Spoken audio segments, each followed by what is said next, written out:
Ce journal vous est offert par le FPI, Fonds de promotion de l'industrie, votre partenaire privilégié pour la réussite de vos projets.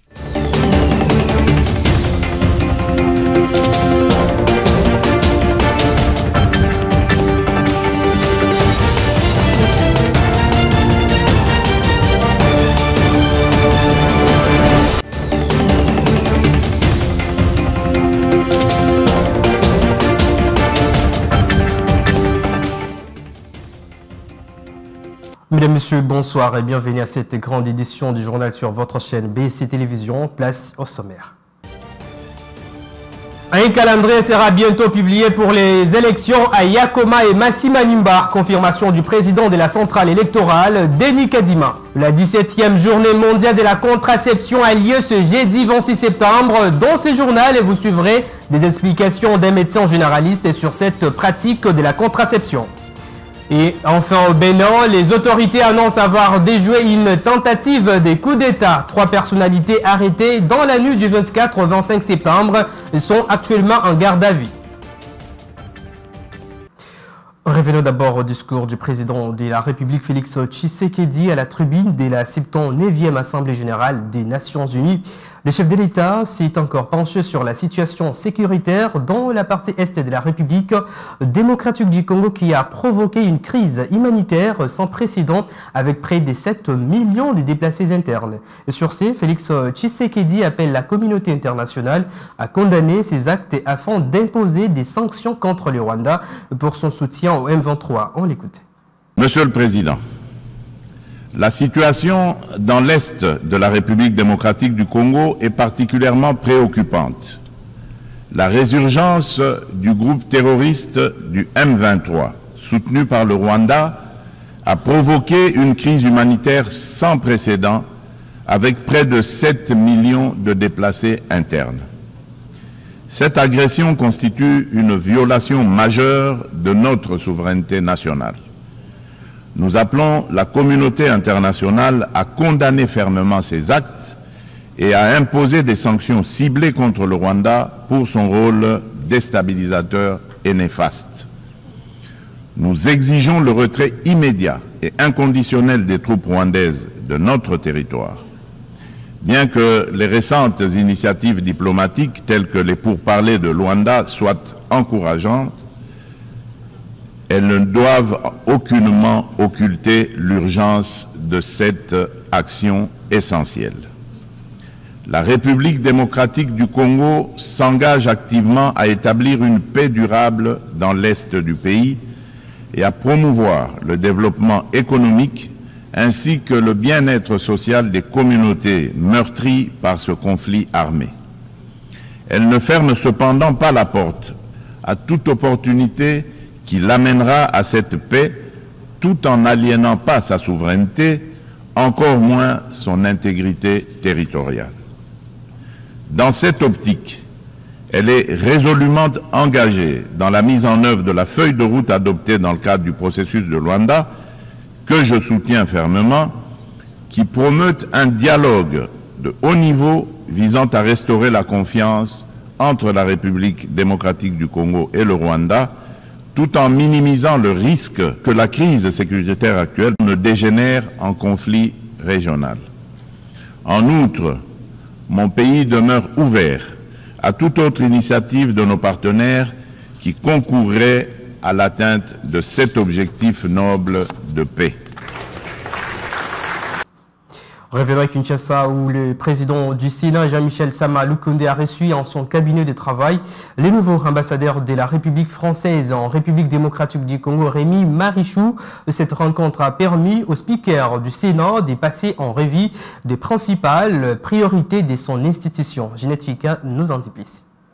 Au Palais du Peuple, l'ambassadeur de la République française en RDC, Rémi Marichou, a été reçu par le président de la Chambre haute du Parlement, Jean-Michel Sama Lukonde. Ces nouvel ambassadeur français avait présenté il y a quelques jours ses lettres de créance au président de la République, Félix-Antoine Tshisekedi Tshilombo. Au président du Sénat, Rémi Marichou a réaffirmé la disponibilité de son pays à renforcer les partenariats qui existent déjà entre la France et la RDC. Maintenant, j'entreprends des contacts, des visites de courtoisie avec les dirigeants des principales institutions de la République démocratique du Congo pour comprendre quelles sont leurs priorités et savoir dans quel domaine la France et la République démocratique du Congo peuvent le mieux coopérer.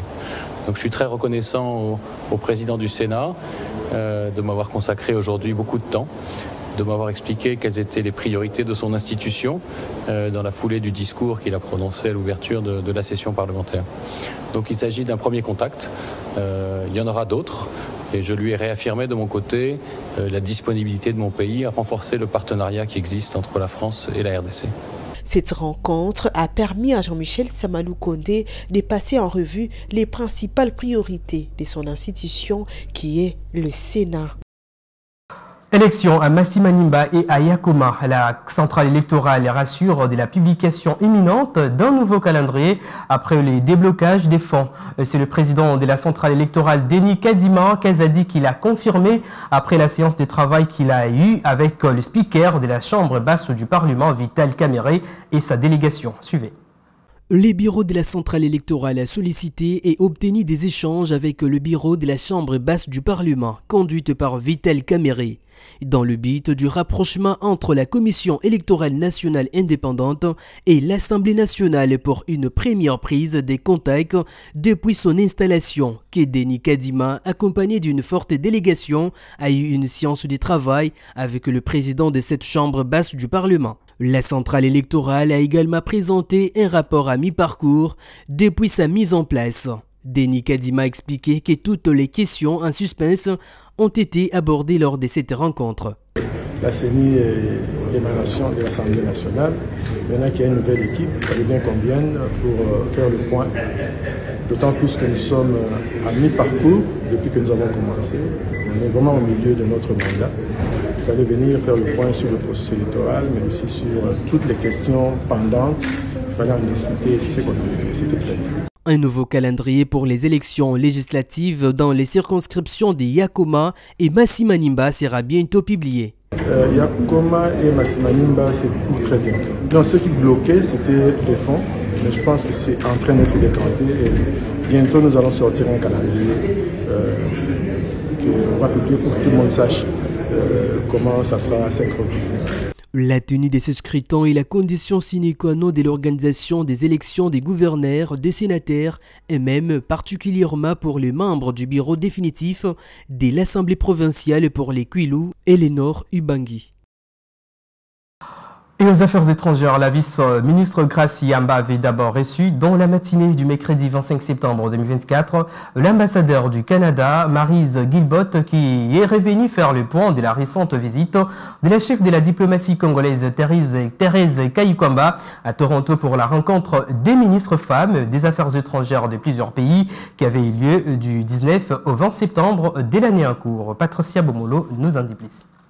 La rencontre de Zhao Bin, l'ambassadeur de la Chine en République démocratique du Congo, avec Gracie Yamba, la vice-ministre des Affaires étrangères, intervient au lendemain du FOCAC où le chef de l'État congolais était l'invité d'honneur de Xi Jinping. Il était question ici de faire un état des lieux de la coopération bilatérale entre la Chine et la RDC, l'heure est à la matérialisation de tous les projets de développement qui ont été annoncés par le président chinois à Pékin lors du dernier forum sino-africain, explique l'ambassadeur extraordinaire et plénipotentiaire. Les deux parties ont réaffirmé leur volonté de soutien mutuel des affaires relatives aux intérêts vitaux des deux parties.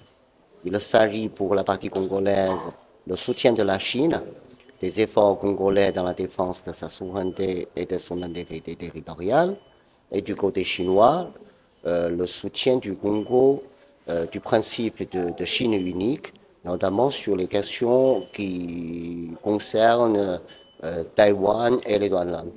Et nous avons aussi échangé d'autre part sur la coopération Chine-Congo dans le cadre du forum sur la coopération Chine-Afrique. Nous avons discuté de la manière à faire bénéficier la partie congolaise des mesures annoncées par le président chinois en début septembre en faveur de la modernisation africaine. Dans cette optique, la Chine garde son principe unique qui reste impératif pour ses pays amis, celle de rompre des relations officielles avec Taïwan comme pays indépendant au nom de la reconnaissance diplomatique, étant donné que pour la Chine, il n'existe qu'un seul gouvernement chinois. Et le même mercredi, la vice-ministre des Affaires étrangères Graciamba Kazadi a reçu également dans son cabinet de travail une délégation de la Chine conduite par l'ambassadeur chinois en République démocratique du Congo, Zhao Bin. Il était question de faire l'état de lieu de la coopération bilatérale entre le pays de Xi Jinping et celui de Félix Tshisekedi. Encore une fois, Patricia Bomolo. La ministre d'État a participé activement à la rencontre des ministres femmes des Affaires étrangères de différents pays, une rencontre enrichissante pendant laquelle elle a eu plusieurs rencontres bilatérales, dont celle avec Mélanie Joly, chef de la diplomatie canadienne. Pour l'ambassadeur du Canada, cette rencontre était aussi un moyen de renforcer les liens entre la RDC et le Canada. C'est une relation qui est florissante et qui est surtout en train de s'approfondir, surtout au niveau commercial, au niveau des relations économiques entre les deux pays comme partenaires. La RDC étant toujours un partenaire de développement du Canada, bénéficiaire de l'aide au développement canadienne, surtout dans le cadre de la politique féministe, d'aide internationale où on aide énormément les femmes, les jeunes filles et tout l'aspect des violences sexuelles. Dans les contextes de conflits armés comme on le voit ici dans l'Est. Alors le Canada est actif pour aider la RDC. Retenez que ça a été un événement réussi qui répond à la vision canadienne d'aide aux femmes et à la jeune fille et contribue davantage au renforcement de la coopération et des relations bilatérales entre la République démocratique du Congo et le Canada. Rendons-nous dans la province de l'Ituri où une délégation du Haut Commissariat des Nations Unies pour les réfugiés, dirigée par Rivandrini Menikdiwela, assistante du HCR, a rencontré les gouverneurs de l'Ituri, Luboya Kashamadjoni. Ils ont abordé des questions liées à l'assistance humanitaire dans cette province. Suivez. En visite officielle en République démocratique du Congo depuis le dimanche dernier, l'assistante du haut-commissaire des Nations Unies pour les réfugiés, Rivandrini Menikdiwela, chargée de la protection, a effectué un déplacement en Ituri en compagnie de la représentation locale du HCR pour s'enquérir de la situation sur les terrains. Une fois sur place, c'est au cadre du HCR a été reçu par le gouverneur de cette province, le lieutenant-général Luboya Kashamadjoni. La mission du HCR vise à apporter une aide humanitaire en Ituri. J'ai tenu vraiment à venir visiter la province de l'Ituri pour voir pour moi-même, pour avoir une conversation avec son Excellence, Monsieur le gouverneur, et pour voir pour moi-même la situation des personnes déplacées ici, dans les sites, que je vais faire ce soir et demain aussi, pour parler avec eux, pour comprendre un peu leur situation aussi. On continuera à soutenir le gouvernement provincial ici, en ce qui concerne la protection, l'assistance et aussi les solutions durables pour les personnes déplacées. Rivandrini a souligné l'importance de la collaboration avec les autorités locales pour rétablir la paix dans ces coins du pays, pour qu'enfin les déplacés retournent chez eux sans aucun problème. Vous avez reconnu la voix de Ginette Fick. Les forces armées de la République démocratique du Congo, à travers son porte-parole, le lieutenant-colonel Guillaume Ndjike, fixe l'opinion après des tirs à l'arme lourde et légère qui se sont entendus autour de la cité des Saké au début de cette semaine. Le porte-parole des FARDC confirme que l'armée poursuit les opérations des traques contre les rebelles. On l'écoute. À Saké, dans les territoires des Massissi, je vais parler ici des collines surplombant la cité des Saké, les forces armées de la République démocratique du Congo, dans le cadre de ces missions régaliennes, poursuivent la traque de tous les groupes armés étrangers se trouvant sur le territoire national. Écoutez, nous profitons de l'occasion pour demander à notre population de garder son calme et d'avoir confiance à son armée, car la situation est bel et bien sous contrôle des forces loyales. Je vais l'annoncer au sommaire de ces journaux. Le 26 septembre de chaque année, on célèbre la journée mondiale de la contraception, soutenue par de nombreuses organisations non gouvernementales dans différents pays, dans le but essentiel de réduire le nombre de grossesses non désirées dans le monde. Suivez. La journée mondiale de la contraception s'adresse avant tout aux plus jeunes. Un quart des jeunes de 15 à 24 ans a sa première relation sexuelle sans contraception. En France, par exemple, plus de 28 000 avortements ont lieu chez des filles de moins de 18 ans. Une information plus complète permettrait certainement à nombre d'adolescents de ne pas devenir des parents uniquement par hasard, comme nous l'explique le médecin généraliste Olivier Mbanza.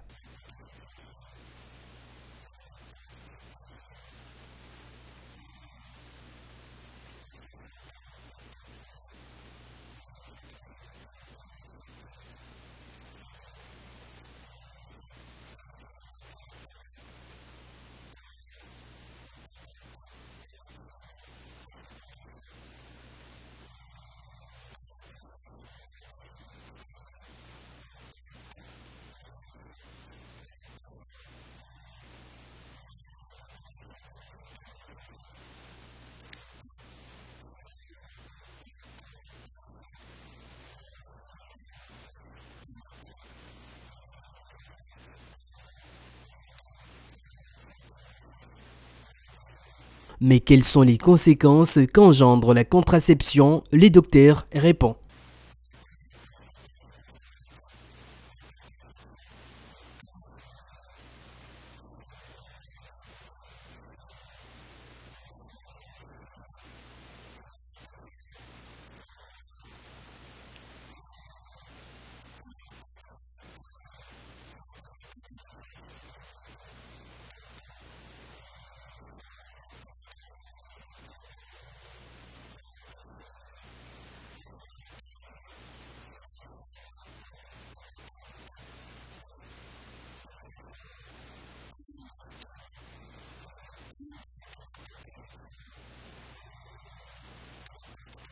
Et cette journée vise notamment à favoriser l'information de chacun quant aux moyens contraceptifs et aux dispositifs d'information et d'accompagnement existants.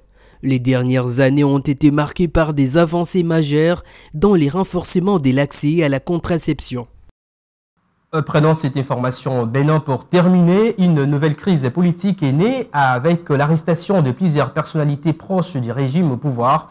Il est reproché de préparer un coup d'État contre le président Patrice Talon. C'est ce que les autorités judiciaires du pays ont confirmé le mercredi 25 septembre 2024. Suivez.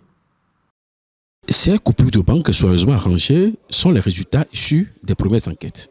Une somme d'1,5 milliard de francs CFA entreposée dans des sacs d'écoliers et remise avec la voiture au commandant de la garde présidentielle du Bénin. L'œuvre est de Oswald Obeki, ancien ministre des Sports.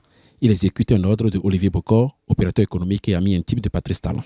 Dès le 6 août, les intéressés ont ouvert un compte bancaire dans les livres de la NCA Banque Côte d'Ivoire au profit du commandant de la garde républicaine.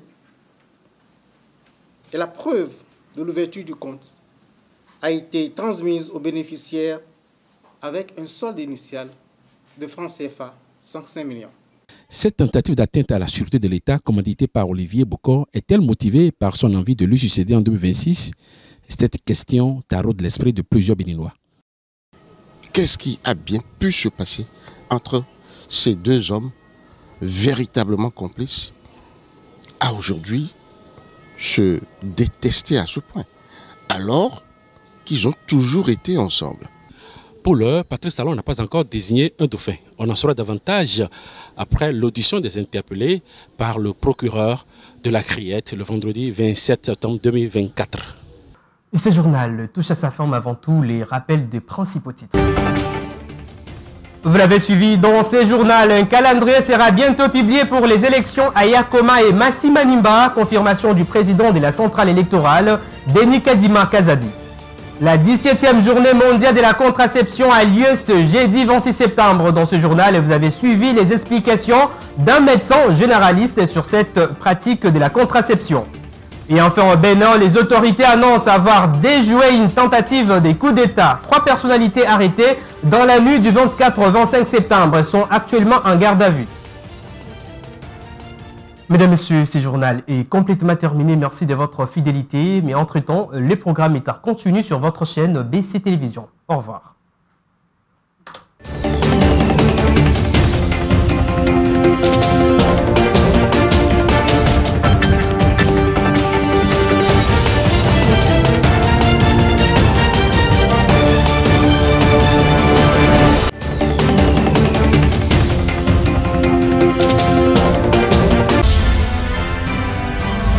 Ce journal vous a été offert par le FPI, Fonds des promotions de l'industrie, votre partenaire privilégié pour la réussite de vos projets.